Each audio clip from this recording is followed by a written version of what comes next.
Good evening and welcome back to Stadia Source, your number one source for Stadia news and reviews. This is the Stadia Source Roundtable podcast, which is also a video, and we've got a great show tonight. My name is Avery. Let's get started. With me tonight, as we always have, we've got Lord Moore. Hello. We've got Lee. Hello.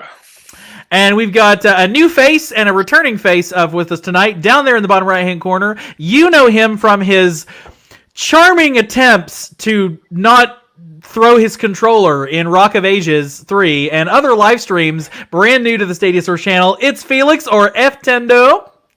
Hey now. Glad to have you. And making his return to the podcast, you know him from his YouTube channel, where he posts gameplay news and findings from deep inside the Stadia source code. Back to the podcast, it's Gem Stadia. What's up, Stadia Source, and thanks for having me again.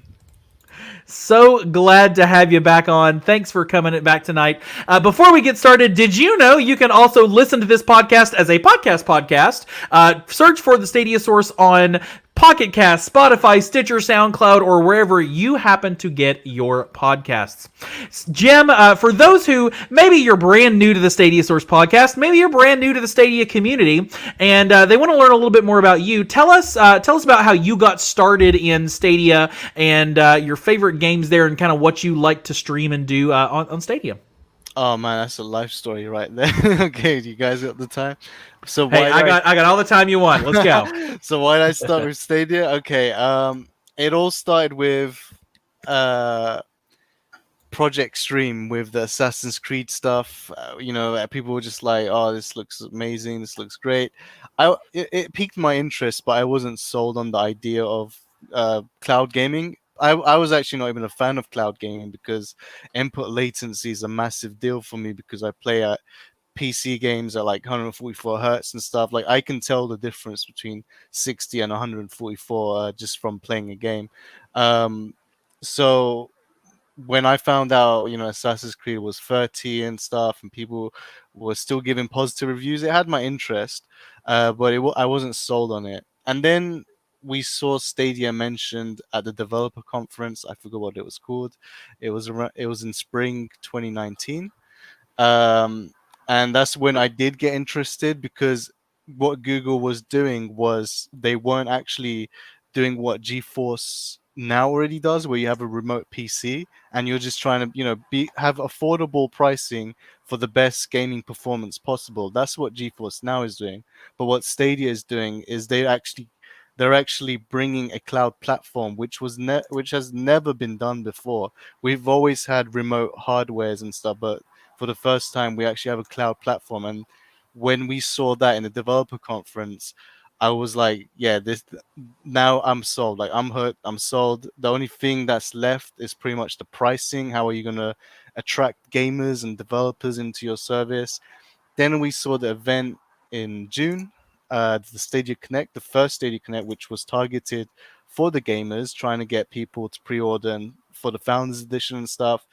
I'll be honest, when I thought it was going to be a Netflix style service. Like I thought you just pay like £15 a month maybe, and you get access to every single game in the store.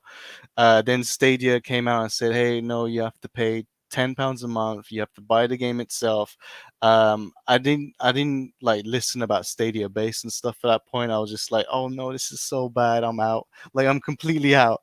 And then I thought about it for a week. For a week for nonstop while I'm still gaming on PC, and I kept thinking, actually, you know what? Google is doing the better thing here, and we can see that as of today with the competitors, with xCloud, where if you're doing a monthly subscription with like Netflix, there is going to be a moment, guaranteed, multiple times, where you're playing a game and then next month that game is gone and you can't do anything about it.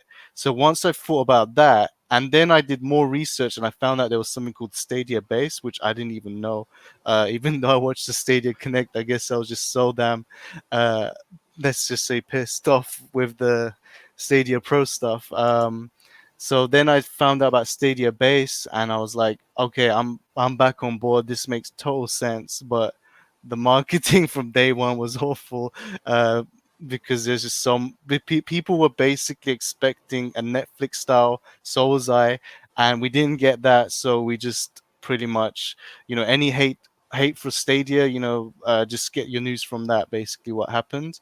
So then we waited for the next Stadia Connect in August. It was a good Stadia Connect. They announced like Cyberpunk and all these other games, and then just like anyone else, we all waited for the launch day. Um, which happened when we had the launch day. I remember that launch week. It was actually, I would say, bad, because I remember so specifically where on the launch day, the entire community was waiting for their founders' keys. Right? I don't know if you remember this, where every 5 p.m. We created our own spreadsheets. Like the entire Stadia Reddit and Stadia Discord community went together, created a spreadsheet where we were like, okay, the keys are on 16th of July right now. Oh no, it's 10 p.m. That means we have to wait 24 hours for the next wave. And then everyone's like, okay, are you 17th July? Are you 20th July? Okay, 21st Yep. July is finally today. I guess by prediction, people who ordered in September will probably get it 2 days from now. Like the amount of mathematics and statistics from the community was so insane. I only ordered a week after the Connect. So my pre-order was a week after, and it took 2 days for me to get my key. And so once I got the key after 2 days, um, the first game I tried was Destiny 2, and I was blown away about on the input latency and stuff. It was really good. Um, it was just a solid, like it was actually working. Like all my problems with the cloud gaming was just gone straight away. The moment I touched on Stadia, it was completely gone. I was fully on board. And what happened was, for a week, at least the launch week, there was so much negative Stadia news.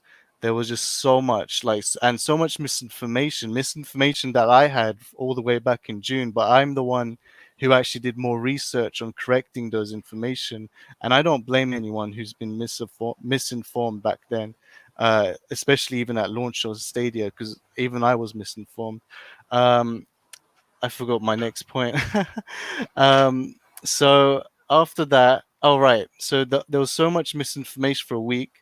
I decided to do something about it. I created my own Stadia channel. So I created my Stadia channel a week after launch, and I thought, I'm nobody. I don't care who I am. Like no one has to really listen to me, but I'm gonna do something about it. I'm going to spread a little positivity, spread a little facts, spread a little truth and information into the YouTube space with so little subscribers I've had, and week by week I just started growing, and here I am today. And just that's pretty much my Stadia experience as a gamer. Awesome, awesome to hear, and I think your experience parallels a lot of us, particularly those of us who were founders, waiting, waiting in the Discord and trying to say, oh, it's up to July 20. Oh, it's up to great, and do all those. Yes, Eli, Jim, that's actually what he really looks like in real life. He's got the letters just coming out from under his chin as well. You've also got a doppelganger in the chat. That's not your line, Eddie. That's Jem's line. I think you're stealing. His line. We'll say hi to a few more folks. Antonio, thank you so much for joining us tonight. Link, always glad to have you. And if at least Antonio thought your Rock of Ages stream was hilarious.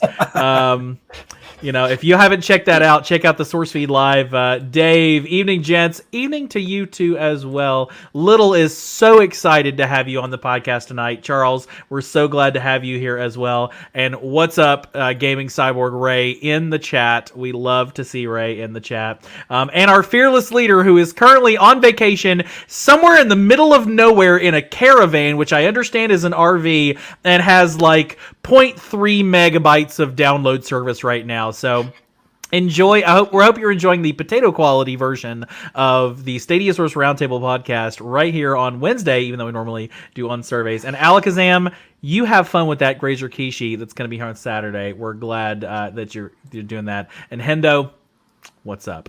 glad to have you here as well.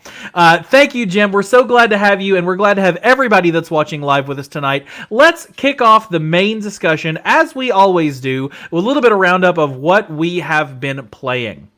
And I was nice, and I did not start with myself last week, so I'm going to start with myself this week just to be mean.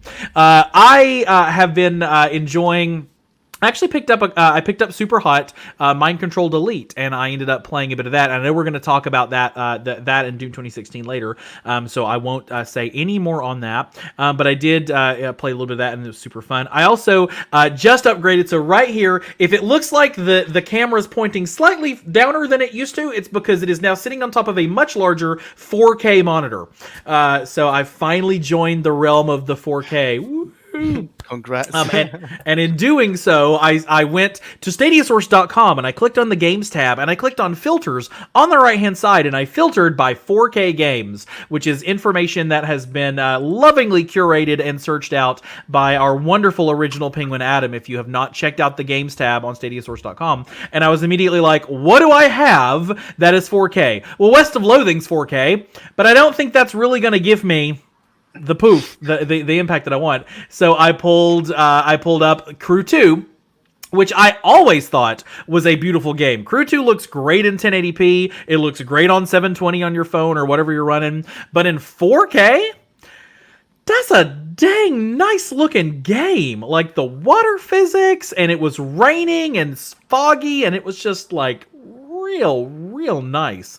So I am super happy with my choice to move to 4K. So now I'm going to try the other things that I have in 4K and see what's going on. Ash, what have you been playing? For me, it's been a bit of the Crew 2, just getting ready for the DeLorean when it comes out in a few weeks. I will never stop getting ready for that. It's clearly time travel, because I bet the DeLorean really came out like 4 weeks ago, and it's just those of you who are listening to the podcast on the audio, Ash just held up. Jim didn't hold up anything. Oh, he might be. I don't know. Ash just held up a keychain saying "out of time," and those of you who are Back to the Future fans will know what that means. So yes. Yep. And as well as that, I've just been playing a few general PC games just because of my recent graphics card upgrades. So just been giving that a little test drive. Fun stuff. Lee, how about you? What have I been playing this week? Mortal Kombat 11, which is unusual for me because me and fighting games usually do mix pretty well. But thankfully I can set the single player campaign, if that's what you want to call it, which is actually pretty good. I can set that to easy, so that's much better for me. F1 2020 again, still doing my team career. I've nearly finished my first season. I think I've got 1 or 2 races left. I've done like a full season on it, so it's taking a bit of time. And I've picked up Doom 2016 as well, which I played for a little bit today. Fantastic. We'll talk about that in just a bit. Gem, what have you been playing this week? Sorry, my voice just messed up. He's so choked up to be on the Stadia Source Roundtable podcast. It's just, I can't. I'm a little verklempt. Oh, talk amongst yourselves. I've just been playing the new games like Doom 2016 and the new Superhot, but mainly the Doom 2016 is what caught my interest, but I'm sure we'll be talking about that later. So I'll just leave it. No problem. Felix, other than wanting to break a monitor over the rolling of balls in Rock of Ages, which you will actually, there will be a review coming out. We're going to be doing a review on that one, a print review, so keep an eye out from our review team, Adam and his team on that. But other than that, a little bit of Power Rangers, what have you been playing? Well, I was going to say, I'll tell you what I'm not playing, and that's Rock of Ages. I'm staying away from that as far as possible. I almost quit gaming altogether. But really, like a week or 2. Oh, it was rough. But what I'm playing right now is Borderlands 3 on Stadia. I'm trying to really get into that. And then other than that, I'm jumping on Ni no Kuni on the Switch. Very fun. I want Ni no Kuni, the second one, because I'm to understand the second one has like a town building element, which is my favorite thing in the world. Shout out to Ayuden Chronicle, which is raking up trillions of dollars on Kickstarter and is a Suikoden follow-up, and I desperately want that to come to Stadia. So if any of the 19 people watching right now happen to be from Rabbit and Bear Games, please, I beg of you, I'll give you money if you say stretch goal Stadia. All right. So we'd love to have that. Well, guys, there's been a little bit of news this week. week, a few things have come out in the news. We got to watch The Panel from Hell this week. Baldurs Gate and Larian Studios spent some time giving us a bit of a preview of what to be expecting in the early access period and in the first chapter of the campaign. Highlights include the ability to yank a brain out of somebody's skull and turn it into a minion, and the ability to kiss a sweaty, smelly goblin foot if you so choose. But they gave us a lot of details about all of the crazy amount of expansion that they've done and branching the storylines, and the thing that I think I kind of like most of all, they fixed the darn narrator tense. I don't know if any of you watched the very first streams on that, and it was like, Josephine had once had thought she might had to go to the store. And then that's what you're supposed to be clicking on to say, I think I'm going to go to the store. And they fixed that. Like, kiss the ring, go to the store. I'm like, thank you. Because he had once had thought he might had a beholder in his face. Like, That sounds perfect. I was not a fan of that at all. But we are getting early access, Steam and Stadia, as long as nothing crazy happens, on September 30th. So about 6 weeks away, we are going to get to play on Steam and Stadia. Guys, what is your thoughts on The Panel from Hell this week? I was impressed with the, how they're constantly adding like new scenarios to the game. Because as they explained it, that section with the brain started off as a scenic object, and then turned it into an interactive object, and then it became, this brain can be a follower, and they added its own little story to it. And I think they just how the developers are looking at that and changing things like that. I think that's pretty good. That really impressed me. I think visually that game looks phenomenal. I don't have a history with the Baldur's Gate games, but I'm definitely going to be jumping on this one, especially since it's early access.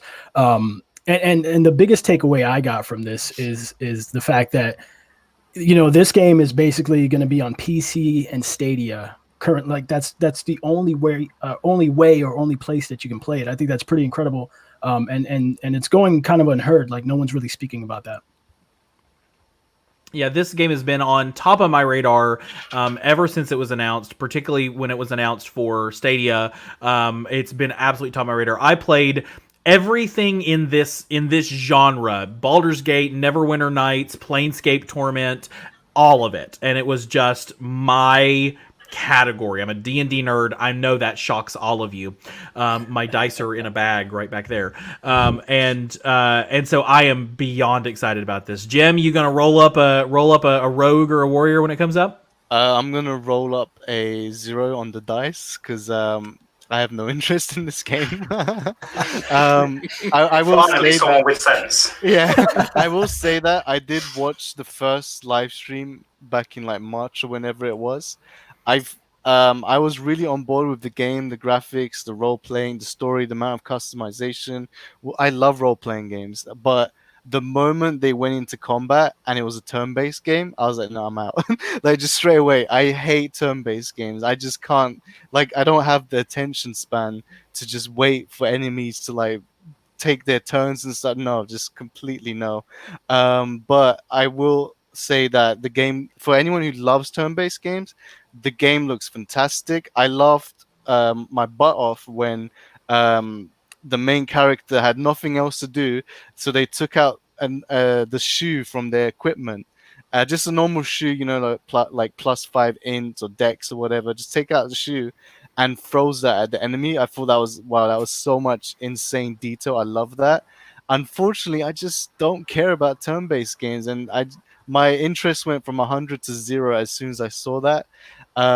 So yeah, that's pretty much how I stand with Baldur's Gate 3. Hey, it's not every game is for everybody, and that's okay. Eli Levy in the chat asking us, can you tell us what the heck Baldur's Gate is? So those of you who have not seen it, Baldur's Gate is a role-playing fantasy game based in the Dungeons & Dragons Forgotten Realms. So if you've ever heard of Faerun, if you've played Neverwinter or DDO, those two MMOs are set in this universe as well, just different parts of it. And there are a bunch of other things. They do... in this particular one, you're dealing with this. There's a whole subset of creatures called psionic creatures that include the mind flayers with the the tentacle faces, and the illithids and the guys that are the brains and all that kind of stuff. And they're basically just warping your brain and taking you over and all that kind of stuff. So that's basically, there's been an invasion of those, and that's kind of what Baldur's Gate is about. But you're going to be in a castles and dungeons kind of environment for some of it. You're going to go to hell for some of it, which hell and extraterrestrial planes are a big part of D&D. And then, we don't know where else you might be going from there. If you're going to go to heaven, there is a heaven. We don't know. So that's kind of the basics of that. It's Antonio. It's pretty much a Dungeons and Dragons game. So you're right there. If you've ever played Neverwinter Nights or any of those kind of classic games, it's all D&D from there. Hopefully that explains what that's about. Well, I'm excited about this one. It's okay, Gem. You can watch me play it when I do the streams. I'm going to be doing Source Feed Live on this one. Let me just tell you right now. Other folks can pull, Avengers and other such games. I'm doing Source Feed Live on Baldur's Gate 3 when that comes out. Day one. That is the one video I will skip. I'm sorry. You're gonna watch it because we need the views. You jerk. It's not even going to my YouTube account. So I mean, I'm excited for that one. A couple of other games made their way to the platform this very week, including Doom 2016 as a shadow drop, and Superhot Mind Control Delete. We had no idea that Doom 2016 was coming, which is weird, because Doom 2016 was the first game that Google worked on for Stadia. So the fact that it has not come to us yet was really odd, and I don't know why. Obviously, we've got a couple folks who've picked up Doom. What's your thoughts so far on I think this is kind of a reboot of the series, wasn't it, back in 2016? What's your thoughts on that take on it? Yeah, it was. I think it was. Yeah. Yeah, it was a reboot. I played it a little bit before on Xbox, like a long time ago. So I thought, now it's on Stadia, pick it up. I'm really impressed by it. It looks really good. It plays super smooth. I've already now just playing it today, put a lot more time in to this version than the Xbox version, and I'm really enjoying it.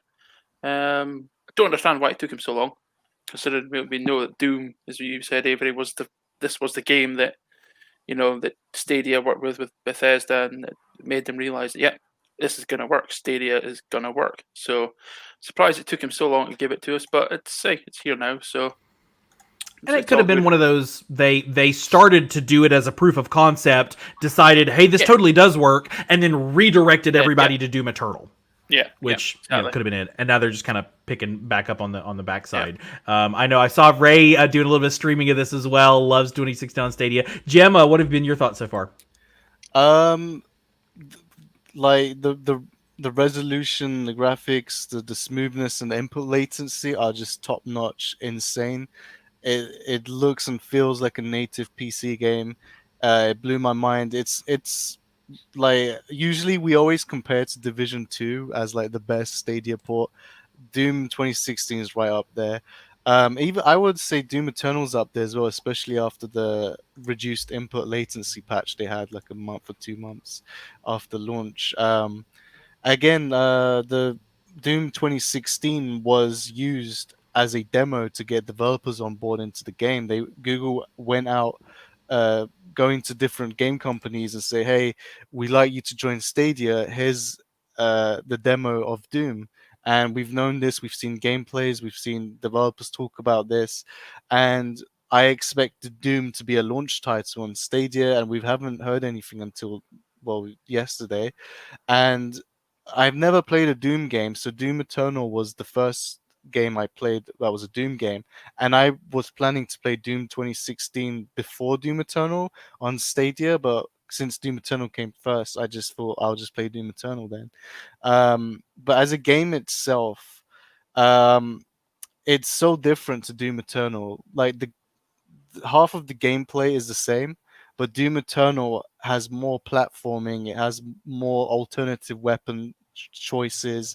But Doom 2016, it feels like it's just pure going around slaying demons and collecting hidden stuff, and that's okay. Like, there's no problem with that. It's just that Doom Eternal seems to do the same thing but way more, and there are people out there who just don't like the platform side of Doom Eternal, and I get that, because if you're coming from a person, if you're coming from a guy, a person who plays Doom just to slay demons and stuff, the last thing you expect is just random puzzles and platforms thrown into your face. I think that would be irritating if you're a Doom 2016 fan and you just don't like platformers. But personally, I love platformer games, so Doom Eternal. I think Doom Eternal is better than Doom 2016 just for that, because I just love platform games. Pretty much my opinion about those two games. So you kind of get the best of all possible worlds. You get platforming, you get demon hunting, you get kind of everything in one game. Yeah, I will say Doom is not on my radar. I'm pretty sure I played the original Doom back in like 1990 whatever, on installing it from a shareware disc, that I bought at Walmart. I'm sure I played it at that point in Hexen and Quake and the originals. It's just never been my genre. If at any point they do one of these insane sales like they did for 2K21 NBA, where it's like $4, then I might pick it up. But it's also. It's one of those games that's under $30, and if a game is under $30, it's just gonna come to pro at some point. Like I'm pretty convinced of that. I want to at some point somebody link me to a spreadsheet of games because I'm too lazy to do it myself. I want to compare like current price, and then or like maximum price and pro yes or no, and I guarantee you if it's under $30, it's like 80% chance of making it on pro within a few months. But hey, pay the support small home ground developers with working in their basements like id Software.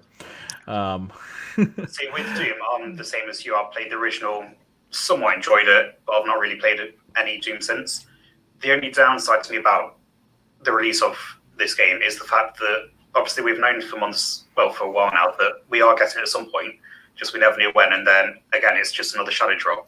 I think if they at least told us the month when it was coming, that way people who wanted to buy could get prepared money-wise. Because obviously, especially at the current situation, everyone's not got the money that they used to right now, so saving up is a big issue for some people. As well as the fact that at this stage in the game, I think it is a bit... I think Google needs to stop doing the shadow drops unless it is during one of the events. Like, again, I've mentioned this before, where you'll get the Xbox events and be like, oh, you can get this game now. Like that, fair enough. But when it's literally just a game middle of the week, just randomly, nothing's actually going on. Like, oh, you can get this now. Just give us some warning. Let us know. Yeah, I definitely agree on that point. Yeah, touch on that, Ashley. I think in UK time, I think it went onto the store was about maybe 2:30, 3 o'clock in the afternoon, and there was actually no announcement from Google about it until 5 o'clock. So as you say yourself, even if they put out a tweet or something at the time, Doom is now available on Stadia, rather than, obviously we report it because that's what we do. But rather than us, doing it, they could be doing it themselves as well, And there's somebody on it's either on the developer side or on the Stadia side. There's just a button. Mm-hmm. Yes, no, launch, unlaunch. So they know they're about to click that button. They know they are. Hey guys, tomorrow, 3 o'clock, we're clicking the button, right?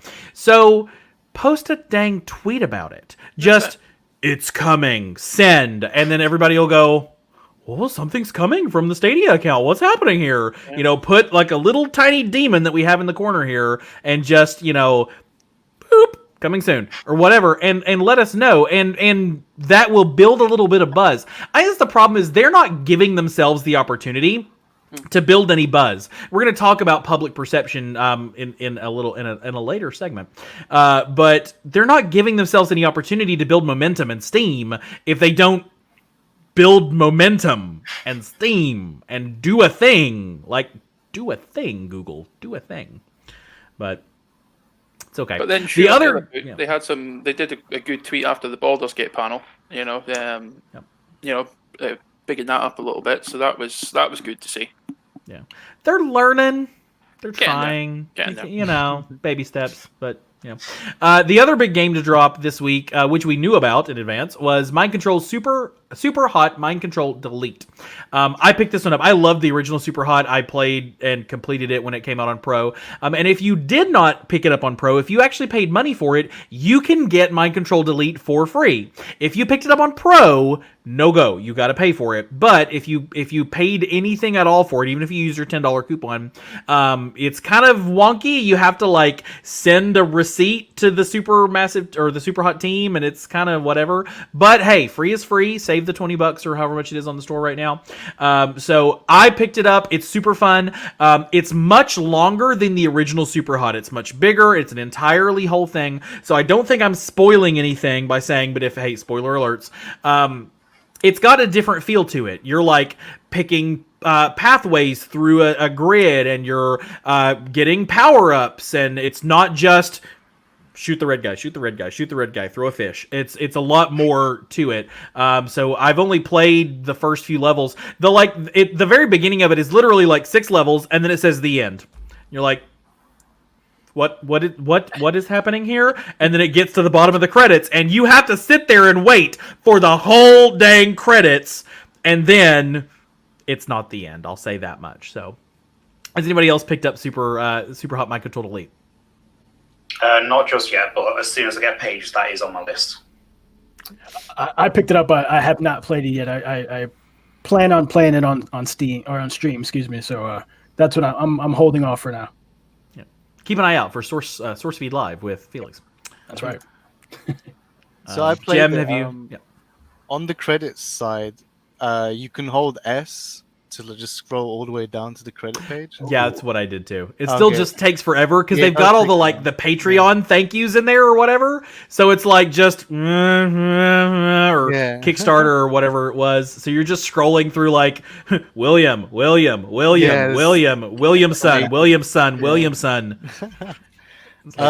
I heard that at the end of the game, I'm not going to spoil the story, but I heard at the end of the game there's something that happens for 8 hours or something.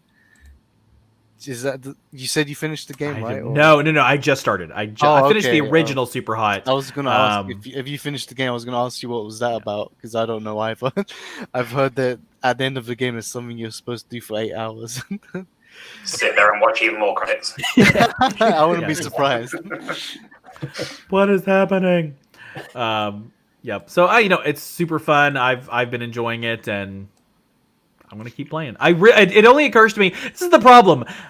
I run the YouTube arm of StadiaSource.com, and it only occurs to me after I'm about 2 hours into a game. Man, I really should have streamed that, because I'm literally sitting here at my desk with all my streaming equipment and did nothing. And so I'm like sitting here playing through Superhot, and my brain literally says, man, this is really fun. This would be fun to stream. And then I just didn't do it. So y'all know.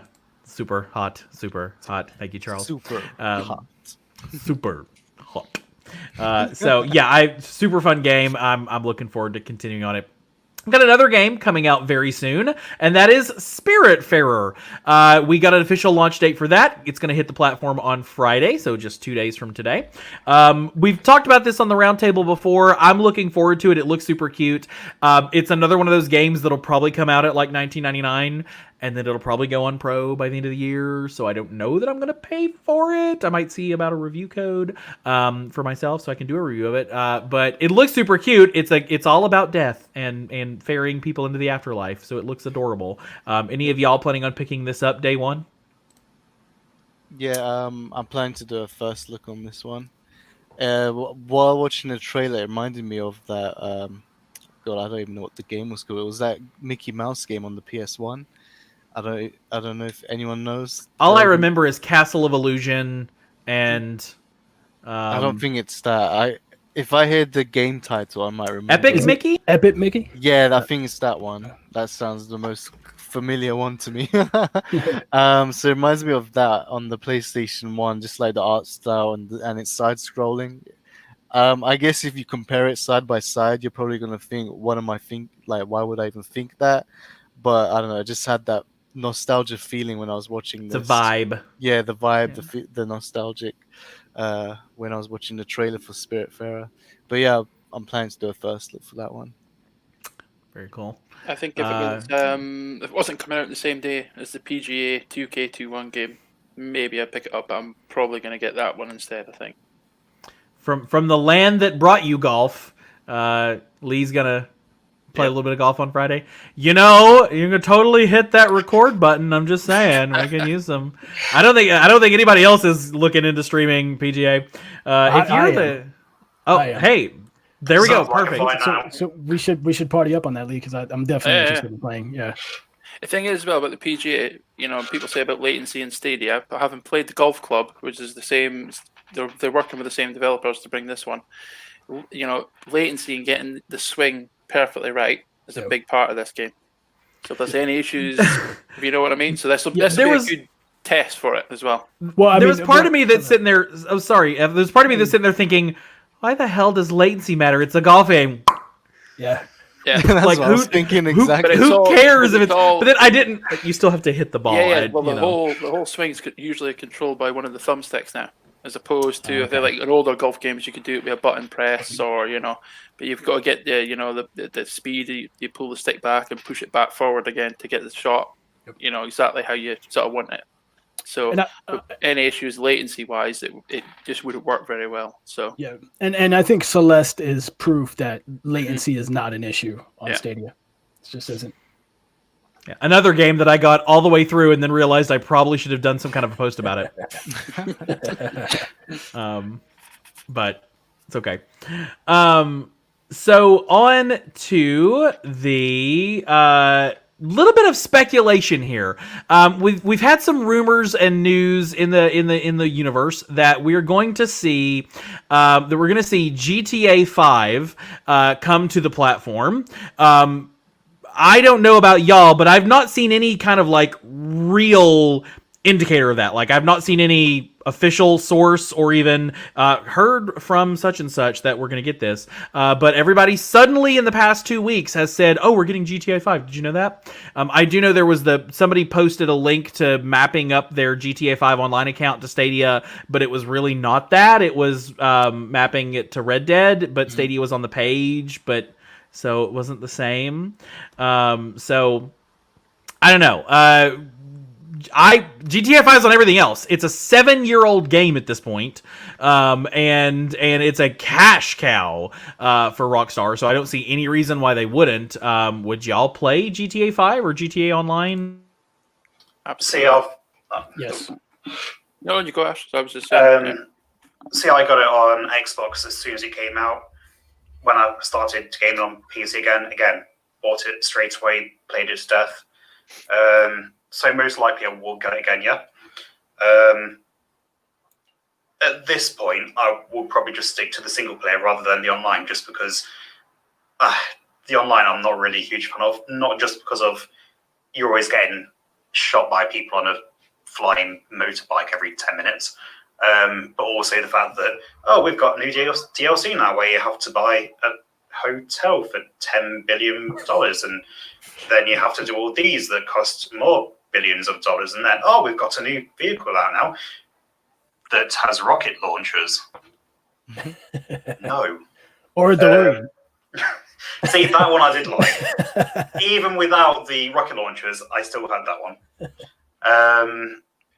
But for me, it's with this kind of thing, well, yes, it is on pretty much every playable thing out there. It's not something we actually fully need. It's not like, we need this game, otherwise Stadia can't. Stadia's not Stadia.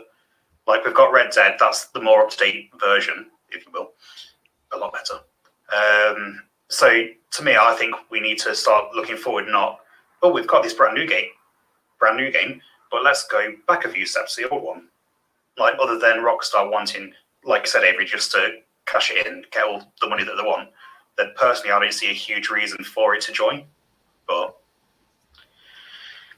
And then I think it's a little different when you look at, like, I kind of have a little bit less of an animus toward this because of the GTA Online side, because they're still adding content. Whereas you look at, like, Skyrim, which we'll probably get on Stadia at some point, and Skyrim just keeps releasing over and over again with nothing new whatsoever. So if you're buying Skyrim again, you're just waking up in the same cart and, oh, hello, you're awake. And you're fine. But at least with GTA Online, yeah, they keep bringing it out over and over again. It launched on Xbox 360 and is still going 7 years at this point. But they keep launching more and more and more, from more new features and things. So, supposedly it is going to be coming to Xbox Series S, X. Pick a different naming and PlayStation 5. So maybe when they work on those, they'll work on ours, and we'll get it all at the same time.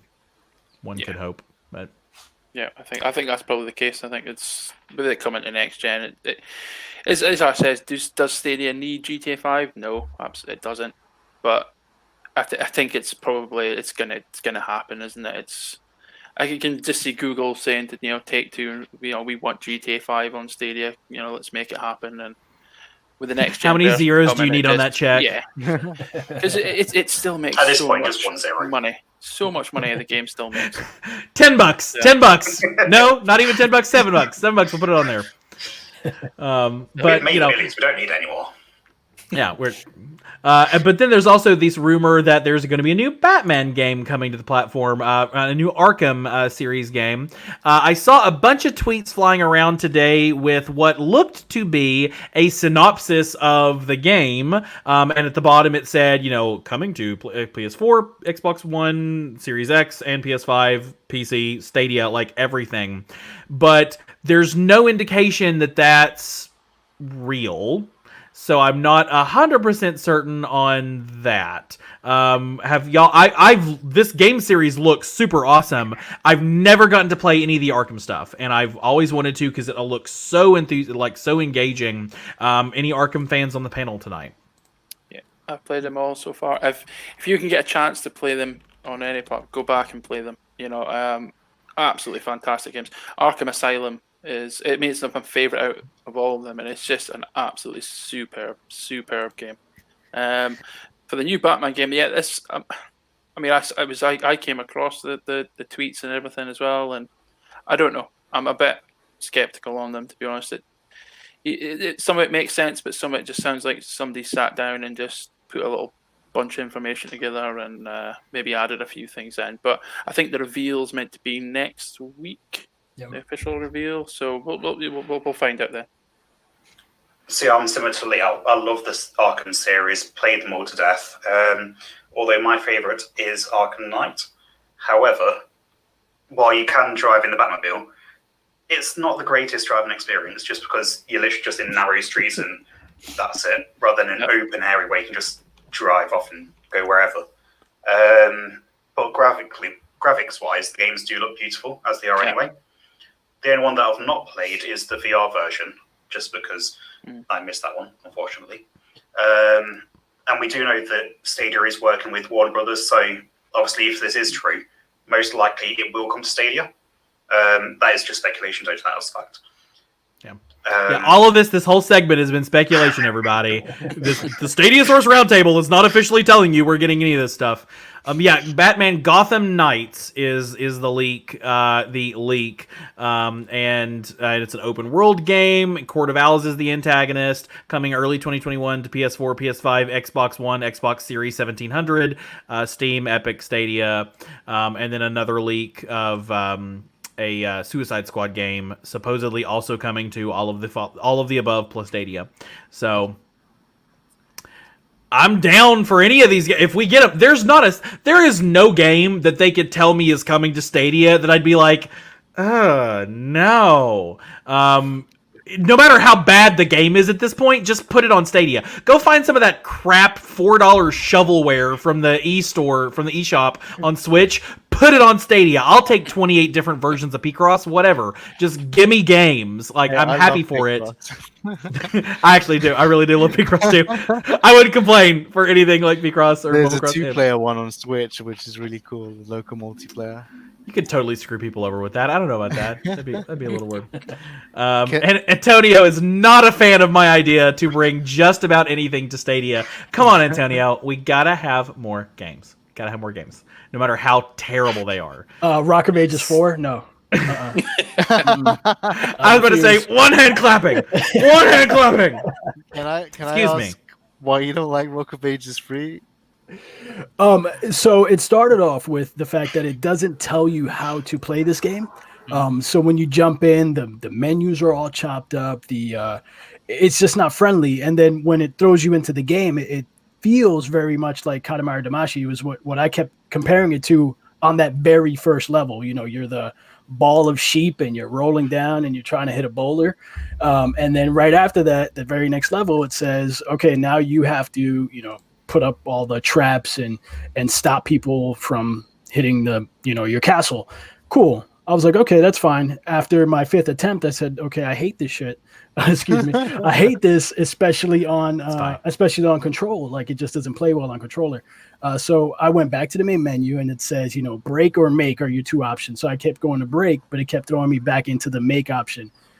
After an hour, I was good. I've done my time. I did a click through. I did a little bit of a short playthrough of myself. I was going to do a first look, and then I didn't because I also struggled with it. I'm not as virulently opposed to it as our dear friend F Tendo, but there are a few games. Wave Break is also one that I picked up. I needed to play that game for reasons that will become clear on our channel at some point in the near future. And it's another one where they're just, all right, go play, boom! And then there's nothing. They're like, collect the hot dogs, jump off the ramp, hit the guy. And you're like, how? How do I do any of those things? And there's no tutorial, no nothing. So I'm in that same boat. I'm like, guys, it's perfectly fine if you create a 30-hour game. Give me 5 minutes at the top. That's it. To just tell me what the hell I'm doing. Please. Like, tutorials have existed since the NES. Figure it out. I heard the same issue with Wave Break, where it's very similar in controls to like a Tony Hawk game. But I heard which is great if you've ever played Tony Hawk. Exactly. But if you've never played Tony Hawk, yeah. it just drives me nuts. And it's the easiest, dumbest things in the world to fix is to put a 20-minute, or 5, whatever. It's killing me. I'm sure Wave Break developers will eventually put some sort of tutorial in there. Maybe I'll be able to ask them. It's still not out on PC yet, so.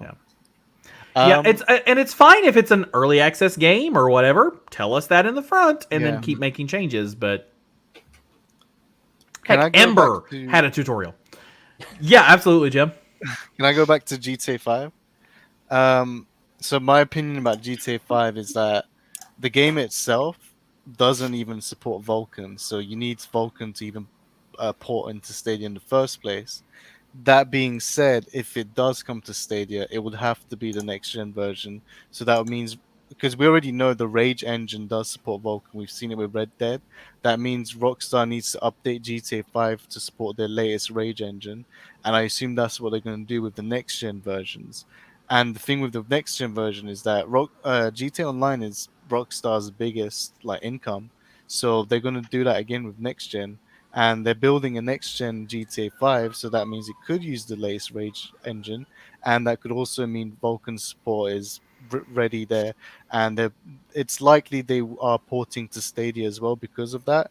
So if Stadia does get GTA 5, it will definitely be the next-gen version, and the reason why we haven't seen GTA 5 is because it's their biggest income. They just want to continue that with the next-gen until the next GTA comes, so GTA 5 coming to Stadia makes sense to me because it's just like we've already done the hard work, so why not just port it to Stadia anyways, since we're doing the hard work on the next gen consoles.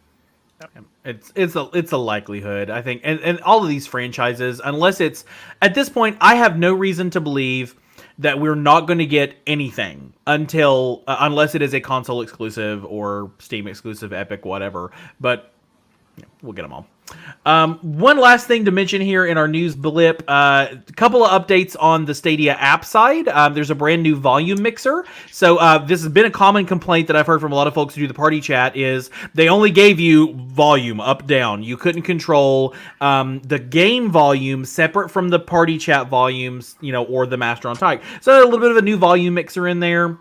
to update the party chat and all that, and then to update the voice aspect, and then supposedly we found some folks have had a couple of leaks on the party chat system. I think somebody possibly on this podcast right now might have found some screens or seen that. So what do we think about these kind of updates here, Gem? Are you excited for the launch of possibly party text chat?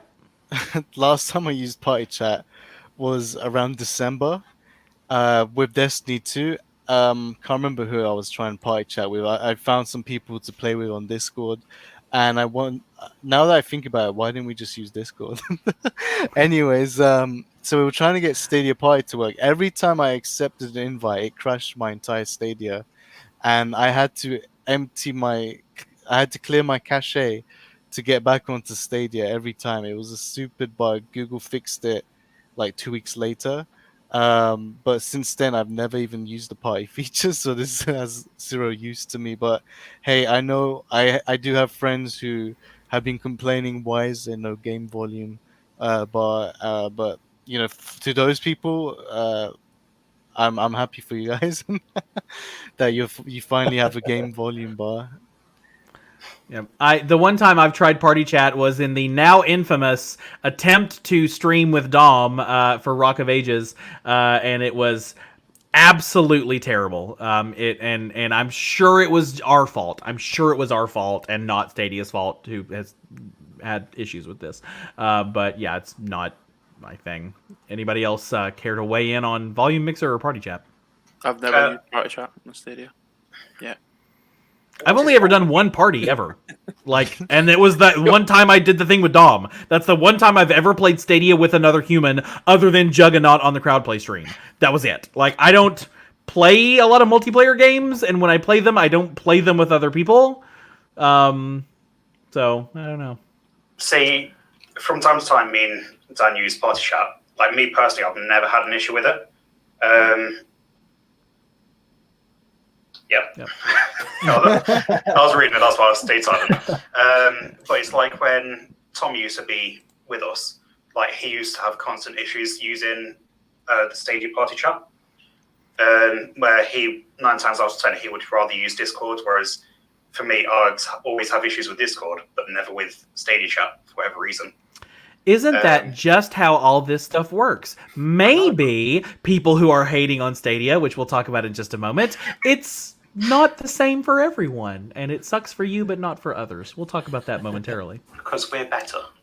And yes, Dominic, Orcs, not Rock of Ages. Apologies there, Dom. Again, that information is in the vault and she'll never be retrieved. So hey, but it's regardless of how big or small the feature is, give us more stuff, Stadia. That's what we've been saying from day one. Well, guys, grab your Nightmare Before Christmas branded blanket. It's time for the hot topic. You guys like that one? Is that a good one? Is that a good one? Keep that one. Keep that one. I don't even know what to say. That's probably for the best.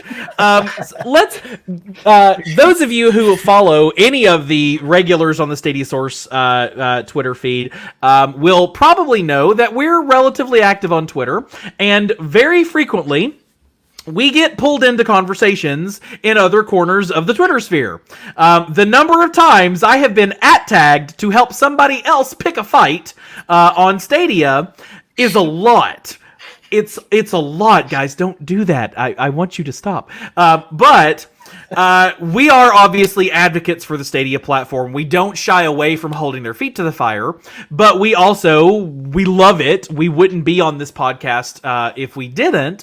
And so I thought today's hot topic might be a good opportunity to kind of talk about the evolving public perception of Stadia and where we're seeing this move, particularly.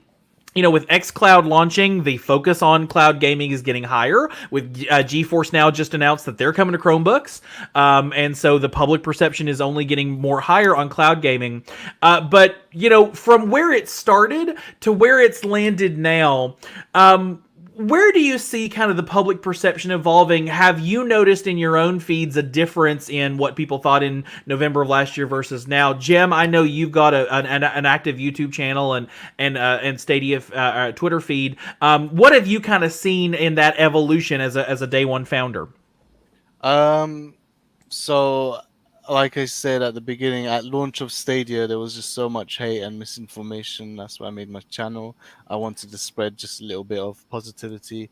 Um, Actually, I got a story to share. About a week ago, 2 weeks ago, I was browsing Reddit on, I think it was Reddit Games, like slash games, and someone made, just another Stadium meme like, "Hey, we're PlayStation, we're Xbox. Why are we fighting? We should hate on this guy, Stadia." I'm sure you've seen that meme Yeah, before. I did see that one. Yeah. Yeah, so I looked into the comment. I was like, okay, let's see all these misinformations. Let's read them. To my surprise, there were a lot of positive Stadia comments down there. There was actually, I was expecting like, oh, screw Stadia, or you have to pay monthly for your games, whatever.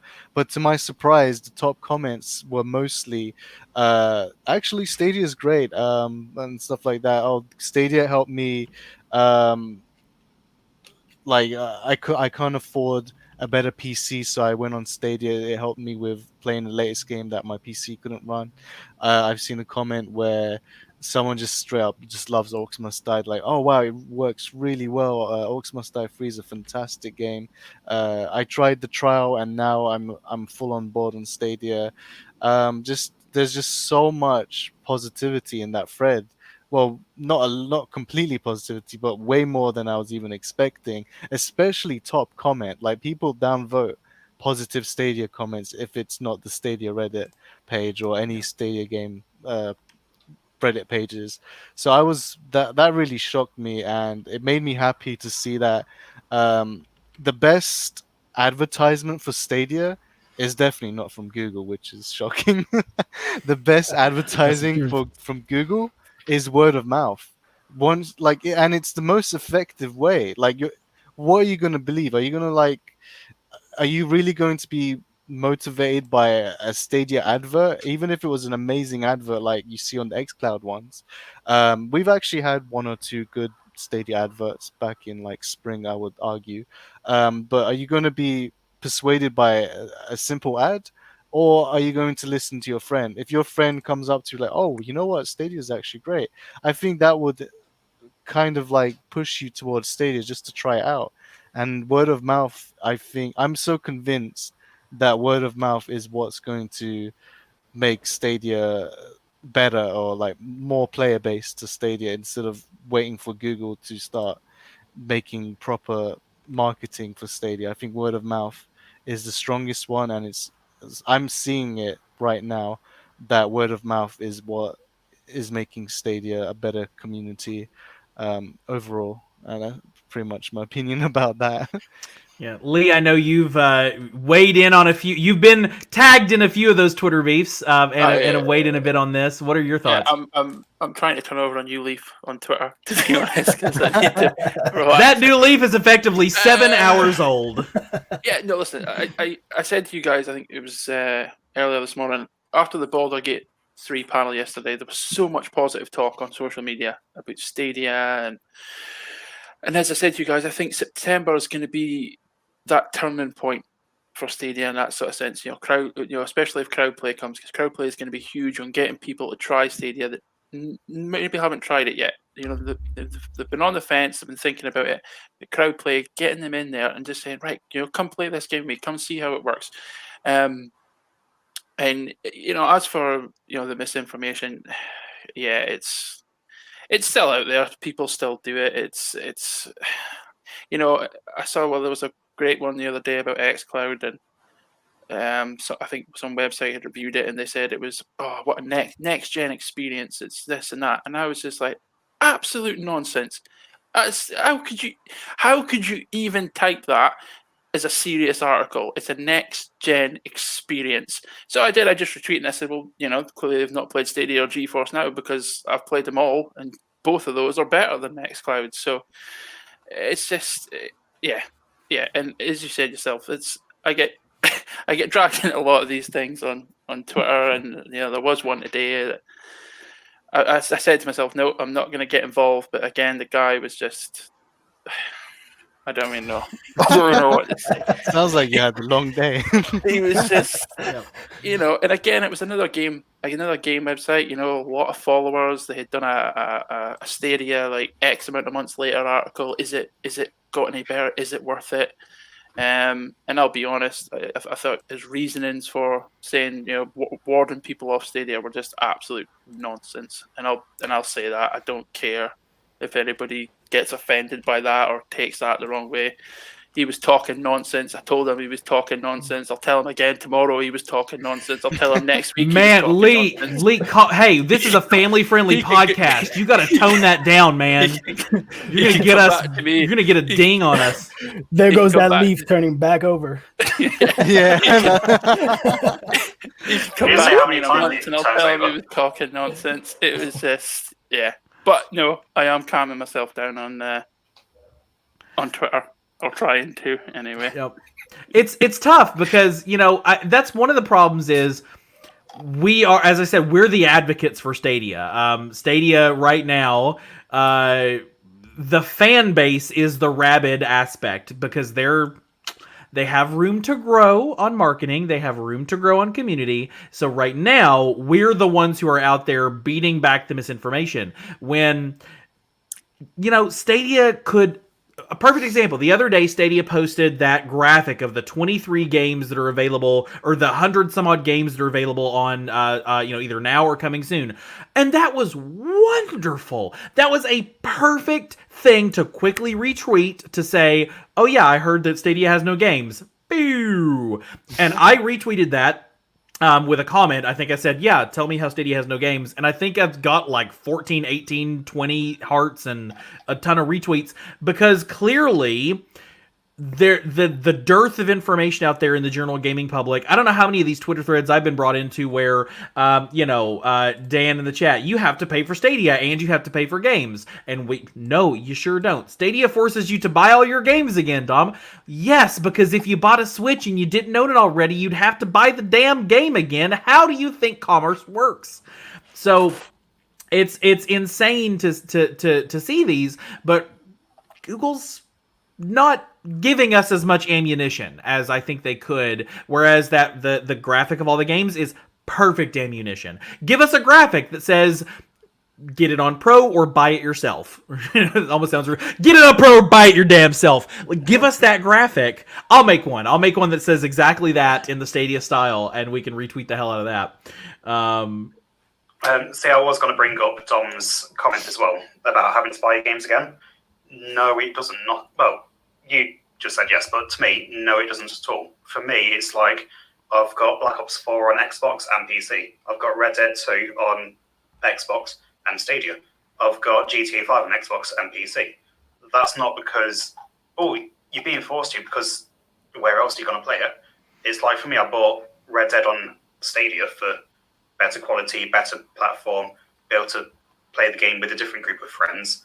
Same with the games I then bought on PC. It wasn't because, I can't play it on Xbox now. It was, no, I want to be able to play again in the way of GTA, yes, mod single player, just to be able to do things you can't normally do, but also to play with, again, another group of friends. It's like if you have an Xbox and a PlayStation, a lot of people buy the same game twice to play the same game with, again, two different groups of friends. You're not being forced to buy it just to be able to play it. That's literally you wanting to play either on a different platform, a better platform, or again, with another group of friends. And there's even the again. Again is one of the problem words there, because I've never played Borderlands 3, so I didn't buy it again, I bought it. I've never played Assassin's Creed Odyssey, so I didn't buy it again, I bought it. And for those who have not played a game, just because it's available on X platform and Y platform and Z platform doesn't mean you own it. So you gotta buy your games again. Then just don't buy that one again. If you already bought Doom Eternal somewhere else and you don't want to pay for it twice, just don't pay for it. Why is that hard?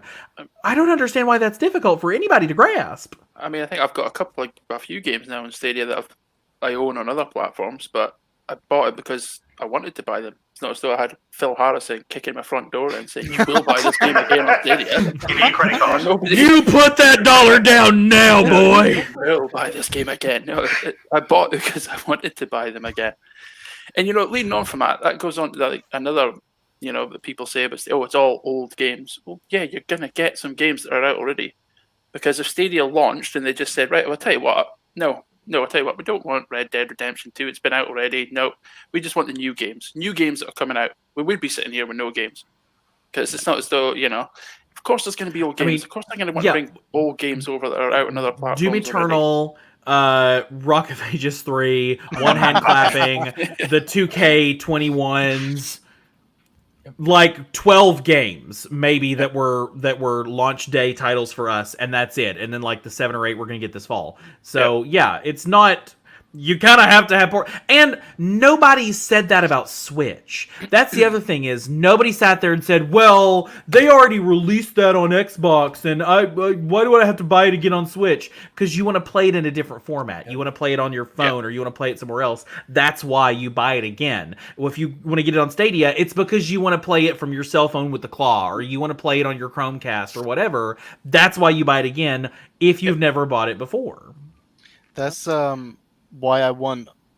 that's why I get hyped when there's old games ported to Stadia. I want more and more and more old games constantly ported to Stadia. Obviously, I don't want the only games to be old. I just want the old games to come as well as the new ones, because there's so many games in my past where I'm like, you know what, I really want to experience this with Stadia now. Like, I want to re-experience the same game with Stadia, faster loading speeds, higher graphics, higher 4K resolution, 60 frames, whatever. Like, for example, I love Crash Bandicoot. It's my most favorite game series of all time. I even post memes on it on Twitter, and people are like, hey, is Crash coming to Stadia? And I'm like, no, I just love Crash. I wish it did. Speculation. Yeah. They're like, why you keep retweeting Crash stuff?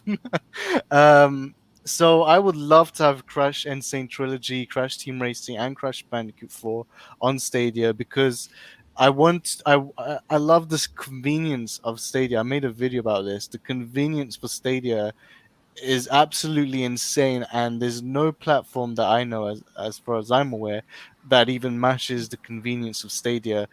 You can have the speed of PC with SSDs, but installing games on PCs and then doing your own graphics settings, go on PC Wikia, making sure your config files are ready, making sure VSync's off, and blah blah. Like, that's not convenient at all. But Stadia is just buy the game, hit play, you're in it in like 5 seconds. Dare I say, click to play.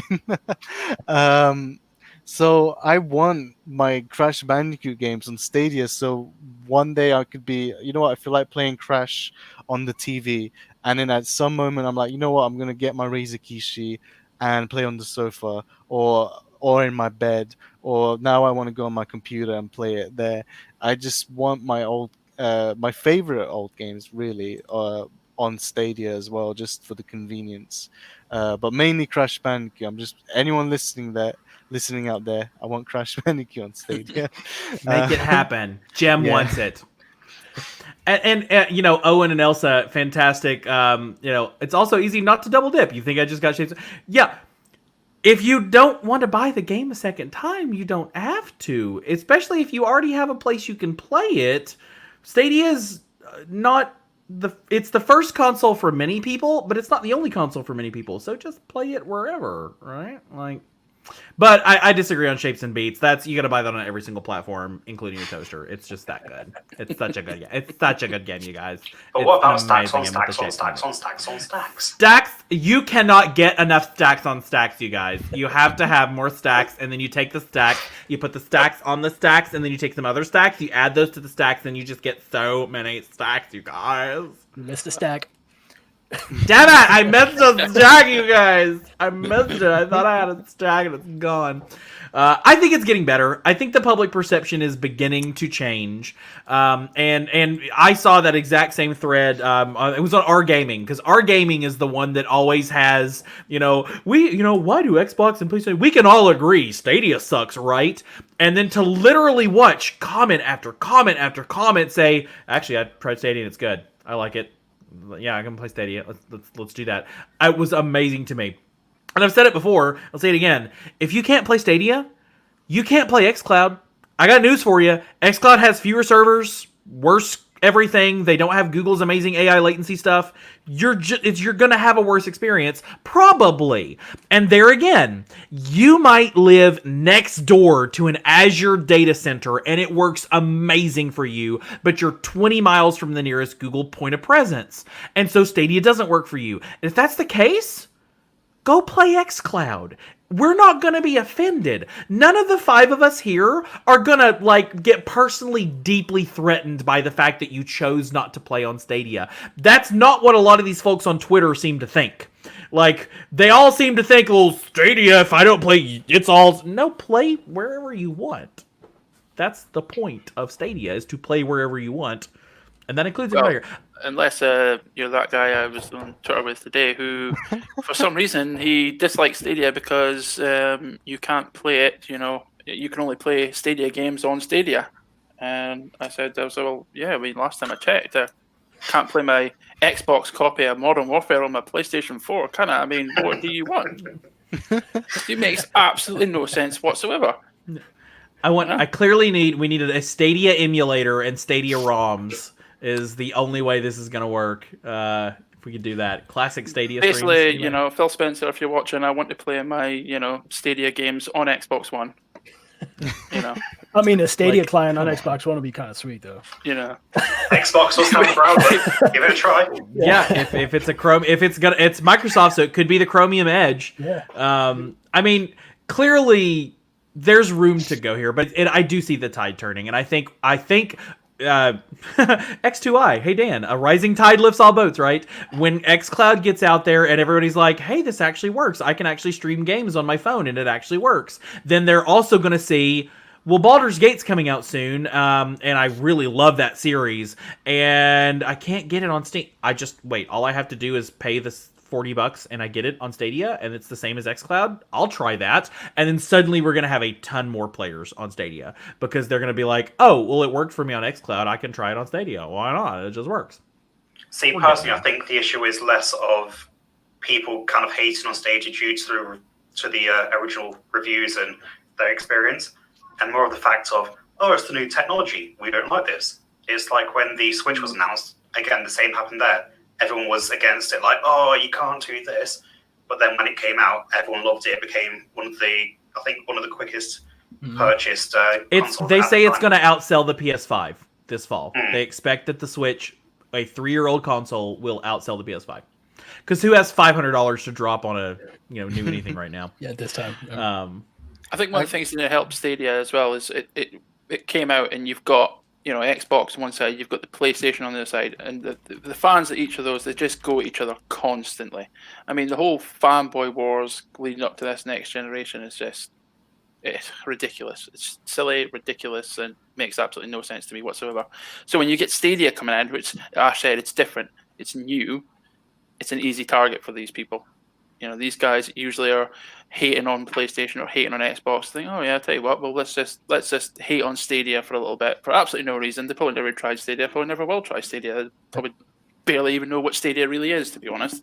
But they'll just hate on it for the sake of it.